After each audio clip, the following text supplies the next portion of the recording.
शहर से दूर अरावली की पहाड़ियों के बीच बसा एक छोटा सा गांव था, सोनगढ़।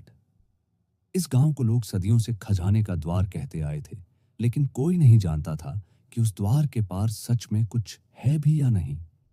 गांव के बुजुर्गों के मुताबिक सैकड़ों साल पहले यहां राजा विक्रमदेव का शासन था। कहा जाता है कि उसकी अमूल्य संपत्ति युद्ध के समय उसने एक गुफा में छिपा दी थी, सोनाली गुफा। लेकिन उस गुफा तक पहुंचने वाला कोई भी लौटकर नहीं आया। राहुल एक युवा इतिहासकार था, जिसे पुराने रहस्यों और लोक कथाओं का पीछा करना बेहद पसंद था। जब उसने सोनाली गुफा की कहानी सुनी तो उसे लगा कि यह उसके जीवन की सबसे बड़ी खोज हो सकती है। गांव में पहुंचते ही उसने बुजुर्गों से बात की। एक बूढ़ा आदमी, पंडित हरिनारायण, उसे एक पुराने मंदिर में ले गया, जहां दीवार पर उकेरी गई एक शिलालेख पर अजीब से चिन्ह बने थे। ये ही हैं रास्ते के पहले सुराग, पंडित ने धीमी आवाज में कहा। शिलालेख में लिखा था, जो सत्य की आंखों से देखेगा वही द्वार पार करेगा, पर झूठ के कदम वहां नहीं टिकते। राहुल ने सोचा, इसका मतलब शायद यह है कि गुफा तक पहुंचने के लिए केवल ताकत नहीं बल्कि सच्चाई और बुद्धि चाहिए। अगले दिन राहुल गांव के बाहर जंगल की तरफ निकल पड़ा। कई किलोमीटर पैदल चलने के बाद उसे एक पुरानी चट्टान के नीचे खुदा हुआ वही चिन्ह फिर से दिखाई दिया। वह झुका और वहां छिपे एक छोटे पत्थर को हटाया तो नीचे एक सुरंग जैसी जगह दिखाई दी। सुरंग अंधेरी और भयानक थी। उसके भीतर हवा में सीलन और सड़न की गंध थी। जैसे जैसे वह अंदर बढ़ता गया, रास्ता और संकरा होता गया। अचानक उसने देखा, उसके सामने 3 रास्ते थे। ऊपर एक लेख लिखा था, सोने की चाह में चलोगे तो मृत्यु मिलेगी, पर सच्चे दिल से बढ़ोगे तो मंजिल करीब होगी। राहुल ने दाईं और बाईं सुरंगों को देखा। दोनों के मुहाने पर चमकदार पत्थर जड़े थे, लेकिन बीच वाली सुरंग बिल्कुल सादा थी। राहुल ने गहरी सांस ली और बीच वाले रास्ते पर कदम रखा। गुफा जैसे जैसे गहराई में जाती, वातावरण और भी रहस्यमय होता गया। दीवारों पर अजीब लिपियों में कुछ लिखा था और कभी कभी हवा में किसी के फुसफुसाने जैसी आवाज आती।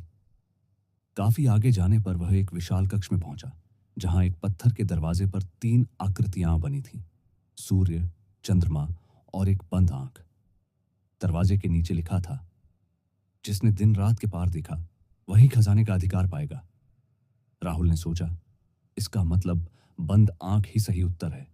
उसने उस पर हाथ रखा और दरवाजा धीरे धीरे खुल गया। दरवाजे के पार जो उसने देखा, उसने उसकी सांसें थाम दी।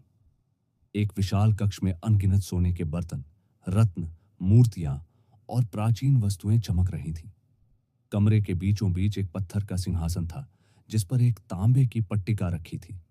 पट्टिका पर उकेरा था, खजाना तुम्हारे सामने है, पर असली खजाना अब भी छिपा है। जो इसे पा लेगा वही सच्चा वारिस होगा। राहुल चौंक गया। अब भी छिपा है, इसका मतलब क्या था? उसे याद आया, पहली दीवार पर लिखा था, जो सत्य की आंखों से देखेगा वही द्वार पाएगा। उसने चारों ओर ध्यान से देखा। हर जगह सोने की चमक थी, लेकिन कमरे के एक कोने में दीवार पर कुछ अलग दिखाई दिया। वह वहां गया तो देखा, एक पत्थर थोड़ा ढीला था। जैसे ही उसने उसे हटाया, एक छोटा सा लकड़ी का संदूक बाहर आया। संदूक को खोला तो अंदर कोई सोना चांदी नहीं था। उसमें एक पुराना पांडुलिपि पत्र था। उस पर राजा विक्रमदेव का हस्ताक्षर था। उसमें लिखा था, जिसे तुम खजाना समझते हो वह केवल लालच की जंजीर है। सच्चा खजाना ज्ञान है, वह जो आने वाली पीढ़ियों को रोशन करे। मैं अपना सारा ज्ञान और रहस्य इस पांडुलिपि में छोड़ गया हूं। यदि तुम यहां तक पहुंच चुके हो तो तुम में वह बुद्धि है जो साम्राज्य को बदल सकती है। राहुल स्तब्ध था। उसके सामने ढेरों सोना पड़ा था, लेकिन अब वह जानता था, असली खजाना वही पांडुलिपि थी। उसने उसे सावधानी से उठाया और पीछे मुड़ गया। गुफा से बाहर निकलते ही गांव के लोग उसके चारों ओर जमा हो गए। सबने पूछा, क्या तुम्हें खजाना मिला? राहुल मुस्कुराया, हाँ मिला, पर वह वैसा नहीं था जैसा तुम सोचते हो। वह पांडुलिपि गांव की लाइब्रेरी को दान कर देता है। उसमें लिखे ज्ञान से गांव ने खेती, शिक्षा और जीवन के नए रास्ते खोज लिए। लोग समझ गए कि सोने से ज्यादा कीमती ज्ञान का खजाना होता है। कुछ साल बाद जब राहुल उस गुफा को फिर देखने लौटा, उसने देखा कि वहां अब भी कोई ना कोई आता रहता है, सब सोने के लालच में।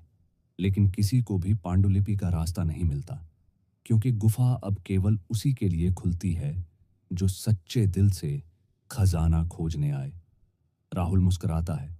उसने गुफा को बंद नहीं किया था, बल्कि एक नई परीक्षा छोड़ दी थी, ताकि आने वाली पीढ़ियां भी सीख सकें कि असली खजाना चमक में नहीं, समझ में छिपा होता है।